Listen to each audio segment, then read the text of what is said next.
کہ میری امت کے لوگوں کی عمریں تو بہت مختصر ہوں گی، زیادہ تر 60 یا 70 سال کے درمیان۔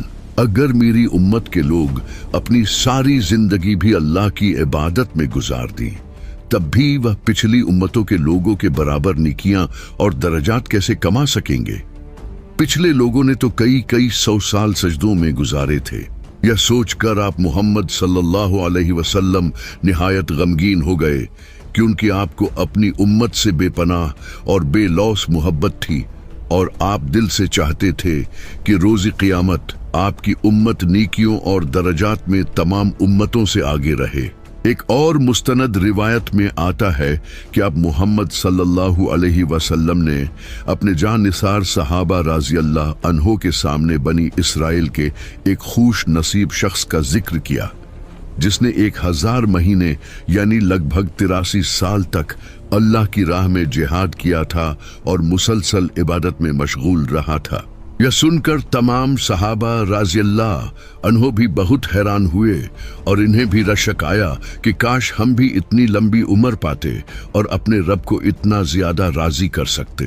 اس غم اور فکر کے عالم میں اللہ، جو اپنے حبیب محمد صلی اللہ علیہ وسلم کے دل کا ہر راز اور ہر دھڑکن خوب جانتا ہے، اس نے ایک ایسا عظیم تحفہ آسمان سے اتارا جس نے تاریخ کے دھارے کو موڑ دیا۔ جبرائیل علیہ السلام اللہ رب العزت کا خاص پیغام لے کر نازل ہوئے، اور وہ پیغام انسانی تاریخ کا سب سے بڑا انعام تھا۔ اللہ نے اپنے نبی کی تسلی کے لیے پوری کی پوری ایک سورت نازل فرما دی، سورہ القدر۔ اللہ رب العزت نے بڑے جلال اور محبت سے فرمایا، بے شک ہم نے اس قرآن کو شب قدر میں نازل کیا ہے، اور تم کیا جانو کہ شب قدر کیا ہے؟ شب قدر 1000 مہینوں سے بہتر ہے۔ ذرا ایک لمحے کے لیے آنکھیں بند کر کے اس عظیم الشان حقیقت کا تصور کریں۔